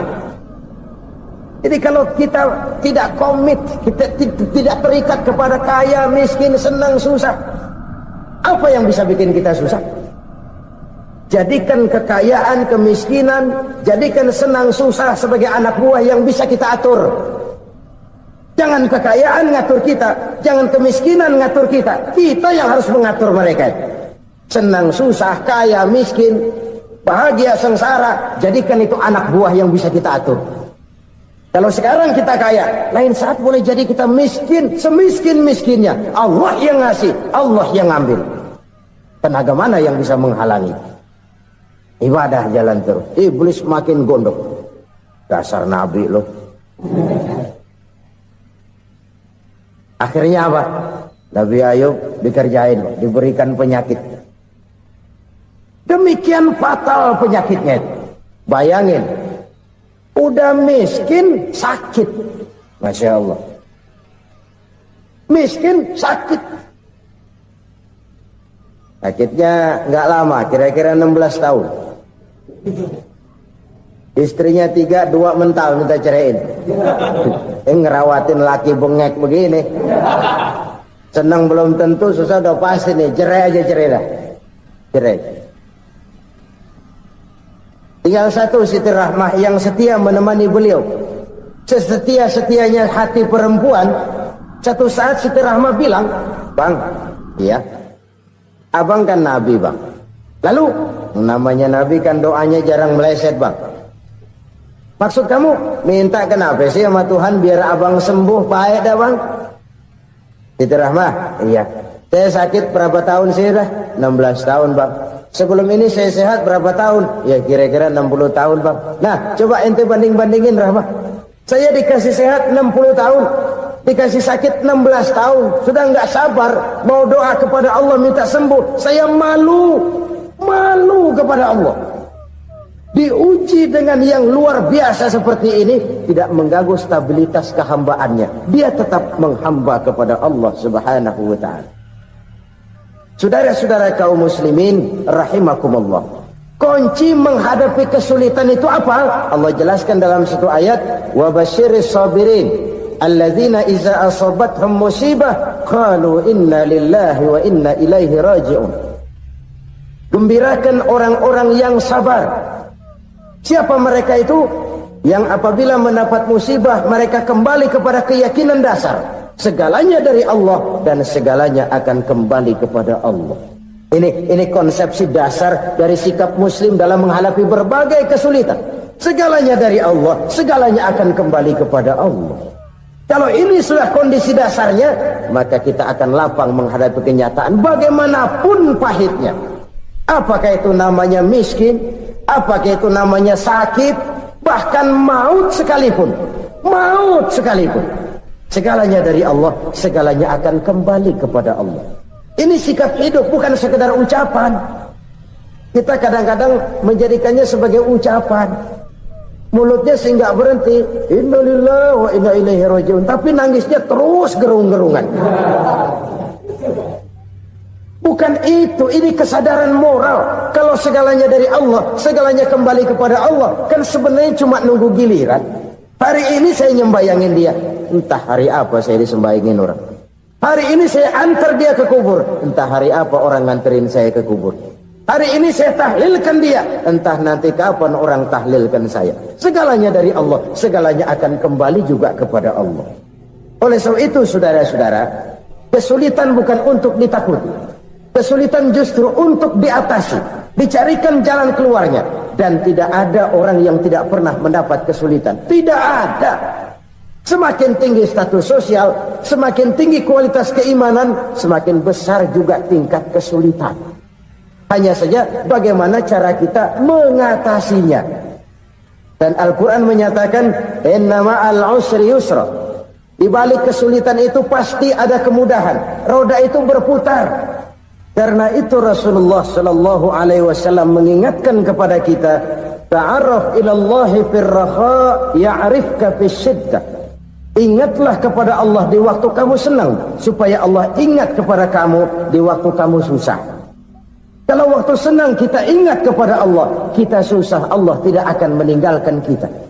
Tapi kalau waktu senang kita jauh dari Allah, sujud tidak sempat, dengan masjid jauh, ketika senang kita lupakan Allah.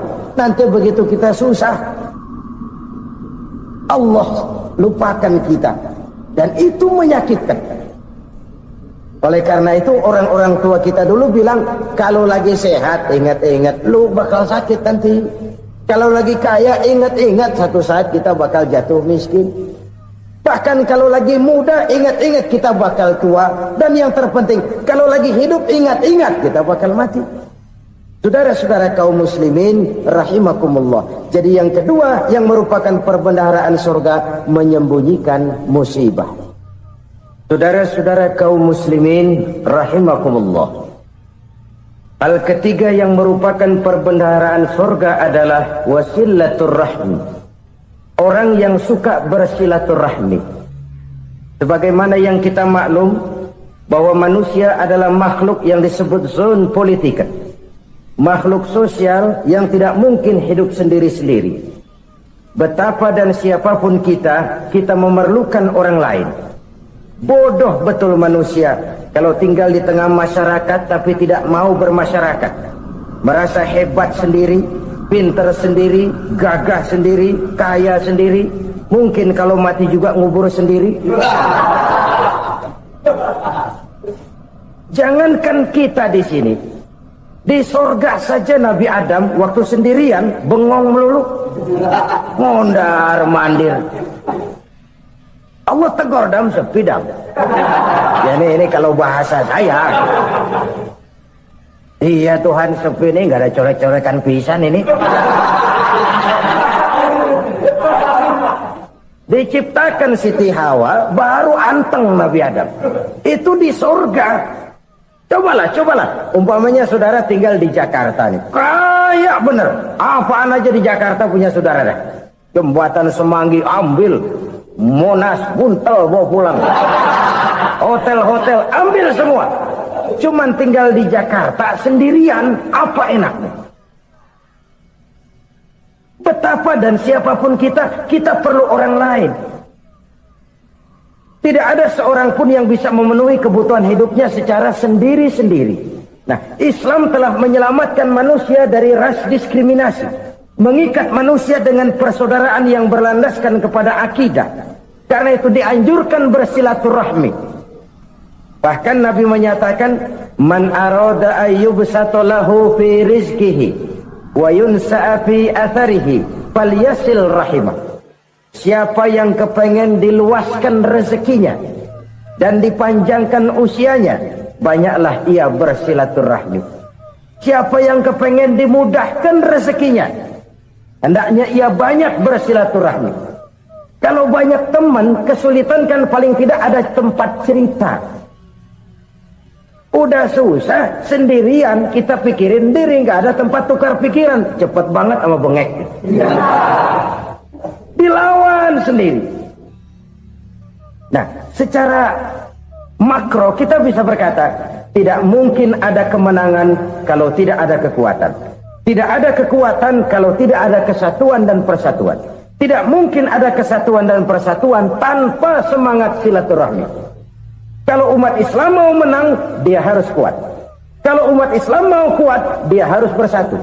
Kalau umat Islam mau bersatu, dia harus membudayakan silaturahmi ini. Bahkan sampai-sampai kata Nabi, kalau bisa cari nilai tambah. Apa? Silman qata'ak. Bersilaturahmilah kau kepada orang yang marah denganmu. Masya Allah, indahnya ajaran agama kita. Orang yang marah pun kepada kita, kata Nabi, kalau bisa bersilaturahmilah kepadanya, kepada orang yang marah itu. Di situ nilai tambah. Cuman jujur nih hadis, ngucapinnya gampang, ngamalinnya yang berat banget. Orang marah sama kita, kita disuruh silaturahmi. Ada apa malu? Lu marah, ada gua marahan lagi. Tunggu pikirin. Saudara-saudara kaum muslimin rahimakumullah. Tapi ini yang diajarkan, bahkan ini yang dicontohkan oleh baginda Rasul. Bagaimana begitu mudah, misalnya satu saat Abu Jahal ini ngatur strategi bagaimana bikin Muhammad celaka. Dia gali lubang di depan tempat tidurnya. Dia tutupin daun korma. Terus dia panggil seseorang, ke sini. Kasih tahu Muhammad, pamannya sakit keras, minta ditengokin. Berangkat orang ini ke sana. Muhammad, labbaik. Pamanmu sakit keras, dia minta ditengokin. Baik, saya akan datang menjenguk beliau. Berangkatlah Nabi ke rumah Abu Jahal tanpa prasangka apapun. Abu Jahal udah pasang setil, selimut 3 rangkap setengah dipakai, persis kayak orang meriang. Tapi sembari ngintip dari balik selimut, begitu Muhammad buka pintu, nah masuk perangkap nih. Muhammad jalan menuju tempat pembaringan. Makin lama makin dekat, makin lama makin dekat, makin dekat ke lubang yang dipasang oleh Abu Jahal itu. Dalam hati Abu Jahal, terus dah jatuh, mampus dah lo ini. Mampus lo hari ini nih. Apa yang terjadi? Malaikat Jibril datang. Muhammad, pamanmu cuma pura-pura sakit. Di depan tempat tidurnya ada lubang perangkap supaya kamu jatuh ke situ. Sudah, kamu pulang. Balik kanan Nabi. Sudah hampir jatuh ke lubang, balik kanan, pulang. Bayangin kecewanya Abu Jahal. Muhammad dikit lagi, Muhammad dikit lagi. Enggak paman, saya pulang aja. Emosi bangun dari tempat tidur, enggak sadar kalau lagi pura-pura sakit. Lompat ngejar Nabi, dia lupa dengan lubang yang dia gali. Usrak, nyemplung sendiri ke dalam lubang.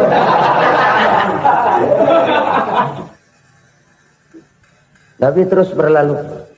Ini terjadi keanehan. Jatuh ke lubang yang dia gali itu sebenarnya nggak terlalu dalam ya, antara 3-4 meteran lah. Tolong saya jatuh ke lubang ini. Datanglah pelayan-pelayannya itu. Angkat saya dari sini. Oh, yang ngulurin tambang. Satu gulung, belum juga nyampe itu tambang. Kurang, beli lagi ke warung. Sambung, ulur lagi, nggak juga bisa sampai. Wah, ini kerjaan Muhammad ini. Tolong, siapa salah seorang kamu ke rumah Muhammad, kasih tahu encangnya kecebur. Minta ditolongin. Sampaikan kepada Rasul. Kenapa? Pamanmu jatuh ke lubang, Muhammad minta tolong diangkatin. Tambang udah nyambung-nyambung nggak nyampe juga. Ya, nanti saya datang, saya tolong. Coba. Nyata-nyata orang berniat jahat mau mencelakakan dia. Datang dia menolong. Ini yang disebut air tuba dibalas air susu ya ini. Bukan sebaliknya. Air tuba dibalas air susu. Paman, kecebur ya? Iya Muhammad, tolong ini. Pegang tangan saya.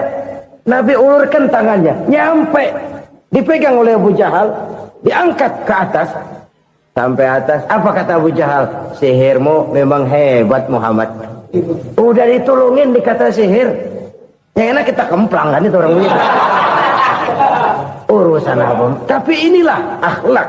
Kalau bisa kamu bersilaturahmilah dengan orang yang marah kepadamu sekalipun. Orang marah kita tetap baik. So, kalau kita berbuat baik sama orang yang memang baik, rasanya sih biasa-biasa aja.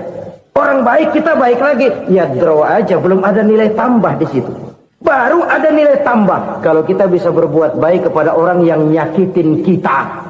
Itu namanya kita setingkat di atas dia. Dia sakitin kita, kita berbuat baik sama dia. Dia pelit sama kita, kita baik sama dia. Dia marahin kita, kita deketin dia. Di situ kita punya nilai tambah. Jadi siapa yang ingin diluaskan rezekinya, kata Nabi, dan dipanjangkan umurnya, hendaklah ia banyak-banyak bersilaturahmi.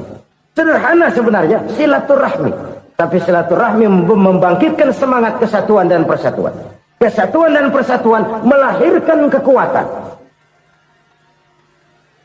Dalam matematika 1 ditambah 1 pasti 2.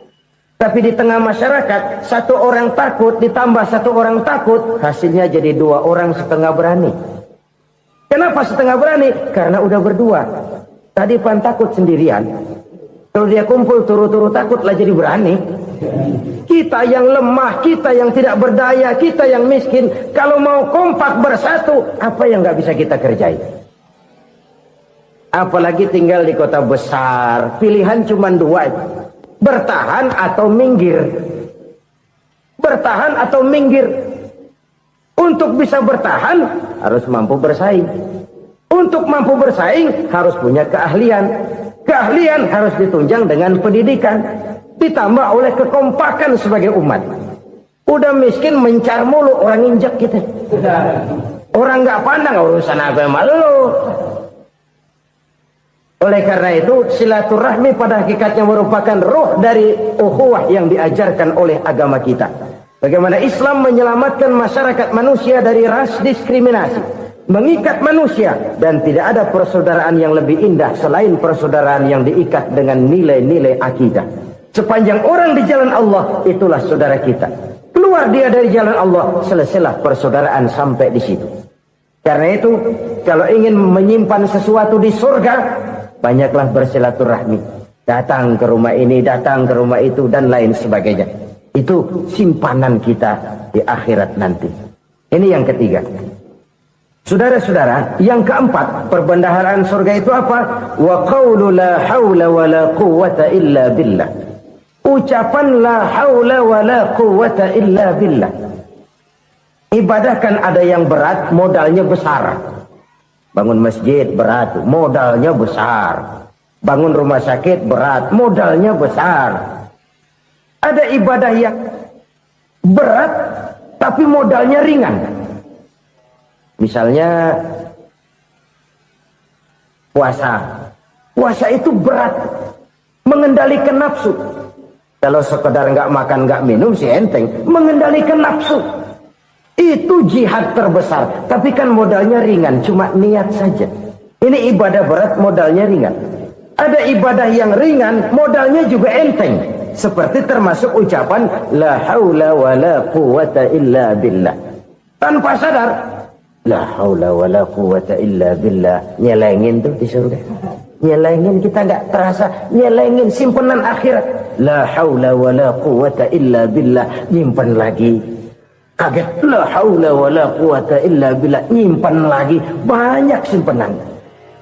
Walaupun sebenarnya yang dimaksud di sini adalah kesadaran batin bahwa tidak ada daya dan kekuatan kecuali Allah. Itu intinya. Kita memulai pekerjaan disunahkan baca bismillah, kan begitu? Apa itu? Kesadaran moral. Bahwa ini saya bisa kerjakan. Saya kerjakan ini dengan menyebut nama Allah. Kenapa? Kalau Allah tidak memberikan daya dan kekuatan, mana mampu saya kerjakan ini. Maka saya kerjakan ini dengan menyebut nama Allah. Bismillah. Kesadaran moral. Manusia hanya wajib berusaha, tapi nggak pernah wajib berhasil. Banyak hal-hal yang kalau kita renungkan secara rasio nggak mungkin, tapi jadi kenyataan. La haula wa la quwata illa billah. Tidak ada daya dan kekuatan kecuali bagi Allah semata-mata. Kesadaran moral akan kelemahan dan keterbatasan makhluk bernama manusia. Kadang kita kagum dengan otak, tapi kita sering lupa sama yang bikin otak. Padahal bagaimanapun hebatnya otak, yang bikin otak pasti lebih hebat dari otak. Nggak percaya, silahkan otak-otakan.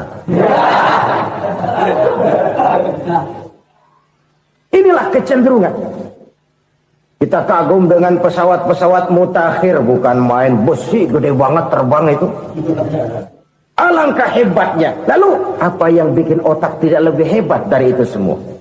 Kita puji laut. Apa yang bikin laut tidak lebih hebat dari laut itu? La haula wa la quwata illa billah. Tidak ada daya dan kekuatan kecuali Allah. Apa yang bisa kita lakukan kalau tidak karena daya dan kemampuan yang diberikan oleh Allah kepada kita? Lahirlah sikap tawadu, rendah hati, tidak melonjak menjadi angkuh dan sombong, sadar akan kelemahan dan keterbatasan diri. Sebagai makhluk yang diciptakan oleh Allah Subhanahu wa taala. Jadi satu sisi ini ucapan yang berpahala, la haula, jadi wiridan. Pada sisi lain ini kesadaran moral, sikap mental, kesadaran batin bahwa yang punya daya dan kekuatan itu cuma Allah. Kita nggak pantas untuk sombong. Sebab sombong itu pakaiannya Allah. Kita nggak sedang pakai pakaian Allah, kegedean. Dan makin kita renungi, makin terbentur. Apa sih yang bisa kita sombongin? Kita mau sombong apa? Kaya? Pintar? Itu kan semua relatif. Di atas langit masih ada langit lagi. Jadi oleh karenanya, marilah kita menyadari. Manusia hanya wajib berusaha, tapi tidak pernah wajib berhasil.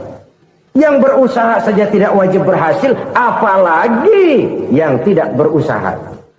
Islam bukan agama orang pemalas yang selesai sholat lalu ngelohom, nggelenggem ayem-ayem.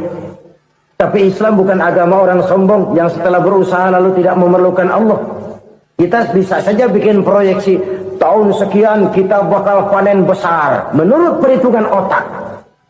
Tapi ada kejadian lain. Apa? Tikus ngambek. Habis itu dimakanin tikus, panen gagal. Proyeksi rasional gagal oleh tikus-tikus yang ngambek itu. Bisa saja terjadi. Tahun depan kita panen besar, urung. Kenapa? Musim panas panjang. Dan sekarang ini koran-koran bikin berita musim mengalami penyelewengan. Bukan cuma manusia yang nyeleweng sekarang. Musim pakai nyeleweng. Mestinya kan musim hujan udah selesai. Masih hujan-hujan juga. Musim. Nah sekarang kita boleh bikin proyeksi. Kita bakal panen besar. Tahu-tahu musim panas panjang. Sawah retak, air kering. Cari teknokrat yang paling botak. Suruh pendekin tuh musim panas. La haula wa la quwata illa billah. Inilah kesadaran moral. Saudara, saya teringat satu saat ada seorang konglomerat. Umurnya ya kira-kira 70-an.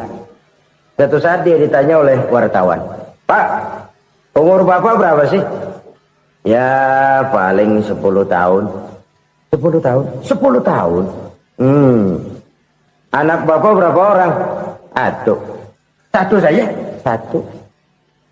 Harta Bapak berapa? Ya paling-paling bangsa 7 juta kali. 7 juta? Iya. Pak, kenapa Bapak bohongi saya? Bapak punya buku biografi.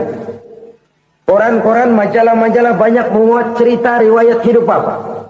Saya tahu umur Bapak 70. Kenapa bilang cuma 7 tahun?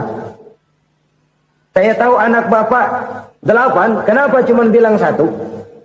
Saya tahu harta Bapak miliaran, mungkin triliunan. Pabrik di mana-mana, bank di mana-mana. Kenapa bilang uang Bapak cuma 7 juta? Nah, Kata si konglomerat tadi, kamu benar nak, kamu benar. Umur saya kalau jumlahnya memang 70 nak. Cuman ingat-ingat saya, baru 7 tahun terakhir ini saya sujud. Baru 7 tahun terakhir ini saya berusaha dekat dengan Allah. Saya laksanakan perintahnya, saya jauhi larangannya. 7 tahun inilah rasanya yang ada nilainya di hadapan Allah. Yang 63 tahun matong, kelabu, kelam umur gue. Habis untuk maksiat, untuk munkarat. Maka ketika ditanya tadi, umur saya 7 tahun itu. Oh begitu Pak. Oh iya. Lalu anak Pak. Anak Bapak kan 8. Kenapa bilang cuma 1? Nah, kalau jumlah hitungannya memang anak saya 8. Tapi dari 8 orang ini rasanya cuma 1 nih yang bakal jadi buah hati, belahan jantung, pelanjut cerita, penerus sejarah, bakal jadi anak soleh yang akan mendoakan saya. Cuma 1 rasanya anak saya ini yang bakal jadi buah hati saya, besar-besaran saya, yang akan mendoakan di kubur saya, yang akan mendoakan di akhirat saya. Yang 7 orang mana? Masya Allah, yang atu tenggeng, yang atu nyekek botol ngolo, yang atu nggak karu-karuan. Makanya saya bilang 1 anak saya yang akan bisa mendoakan saya. Oh begitu Pak. Iya. Nah harta Pak, harta Bapak kan triliunan. Pabrik Bapak di mana-mana. Uang Bapak hampir di tiap bank-bank besar. Kenapa bilang cuma 7 juta? Betul kau nak. Harta saya kalau jumlahnya memang miliaran, triliunan mungkin.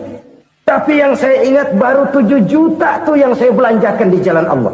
Saya nyumbang masjid, saya santuni yatim piatu, saya bantu pembangunan pesantren, saya bantu pembangunan rumah sakit Islam. Itu yang akan saya bawa pulang ke akhirat, yang 7 juta itu. Yang triliunan itu nanti akan diperebutkan oleh anak-anak saya sebagai waris saya. Jadi harta saya 7 juta itu yang bakal nemenin saya di akhirat, yang akan saya bawa pulang jadi teman saya. Saudara-saudara kaum muslimin, jangan-jangan orang tua itu adalah kita-kita ini. Jangan-jangan kita-kita ini adalah orang tua itu. Jangan-jangan itu potret dari diri kita masing-masing. Dari sekian umur yang diberikan Allah, berapa tahun yang ada nilainya di hadapan Allah.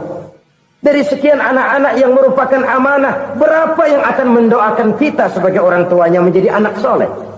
Dari sekian banyak harta yang diberikan Allah, berapa yang akan kita bawa pulang menghadapnya nanti, yang kita belanjakan di jalan Allah.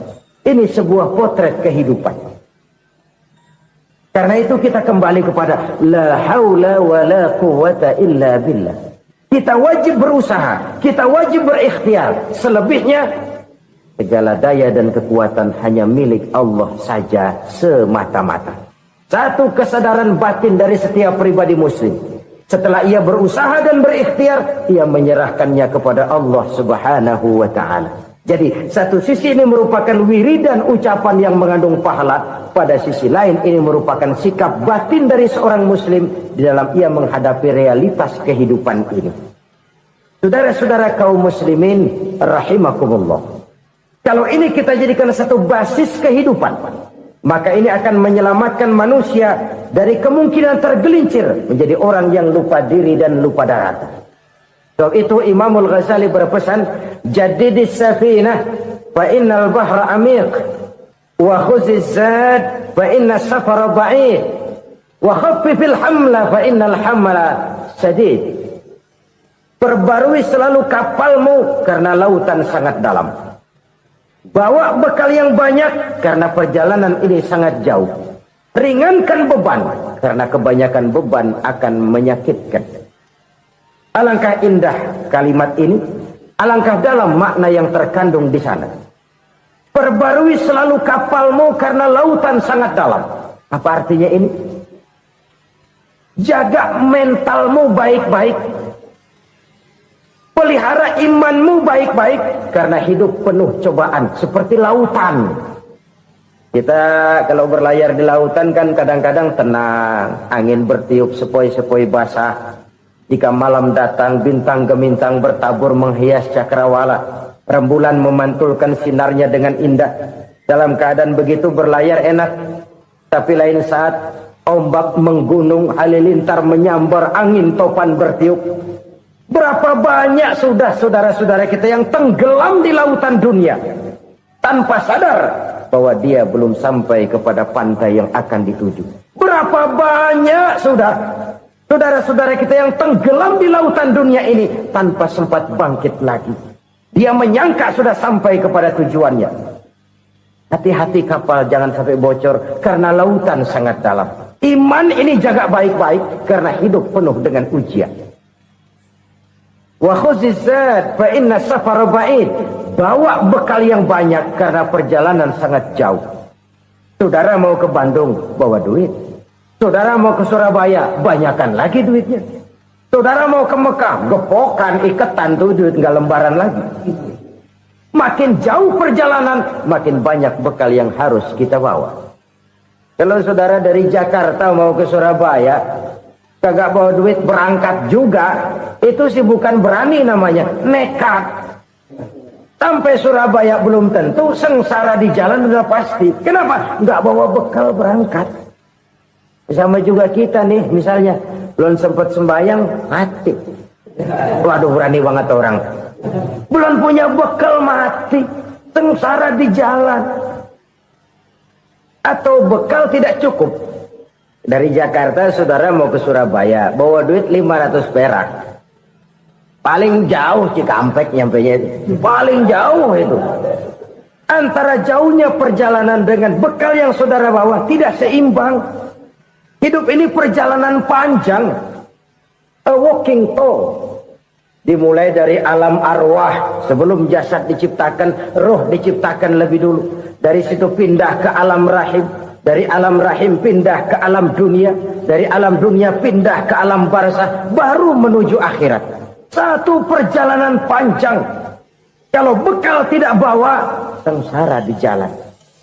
Bawa bekal yang banyak karena perjalanan ini sangat jauh.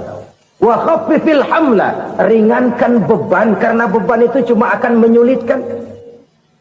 Kalau bekal itu sih keperluan, tapi beban nggak kita perluin, cuma ngeberat-beratin. Apa ini beban? Dosa. Kecurangan, kebatilan, kesoliman, ketidakadilan, kesewenang-wenangan. Itu akan jadi beban kita di akhirat.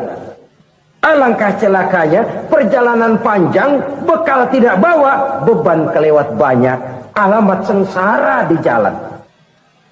Pahala tidak ada, dosa berlipat ganda.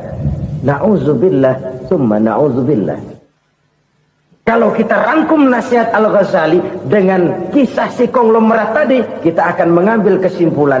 Pertama, bekal terbaik dalam menghadapi gejolak kehidupan ini tidak lain adalah iman. Yang kedua, pahala dan dosa. Dua hal kontroversial. Pahala adalah bekal, dosa adalah beban.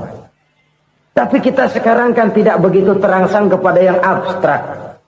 Orang berlomba mencari yang konkret-konkret saja. Yang real. Kalau memang dosa, benjol dong. Kira-kira begitu. Kira-kira begitu. Persis orang Yahudi dulu. Orang Yahudi itu kan pernah minta kepada Nabi Musa. Ya Musa, lan nu'mina laka hatta narallaha jahrah. Musa, kami nggak bakal mau beriman kepada Allah kalau belum kami lihat Allah ada nongkrong di depan kami.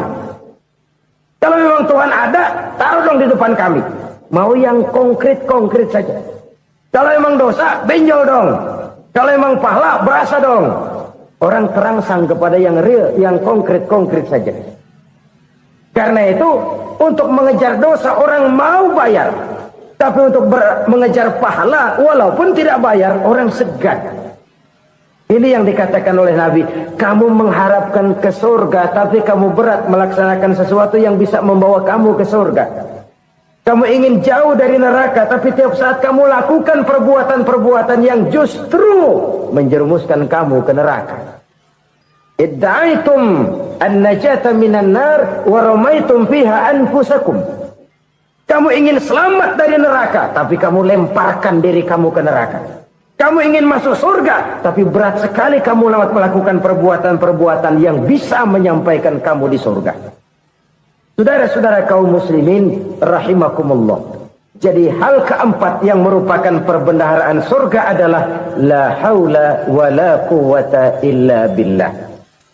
Satu sisi ini merupakan ucapan yang memperberat timbangan akhirat. Pada sisi lain ini merupakan sikap hidup seorang muslim. Kesadaran batin yang sangat dalam bahwa tidak ada daya dan kekuatan kecuali Allah. Dan itu kita simbolkan pada saat memulai pekerjaan dengan Bismillah. Dengan menyebut nama Allah. Satu kesadaran moral. Saya hanya bisa melakukan ini karena diberikan daya dan kekuatan oleh Allah.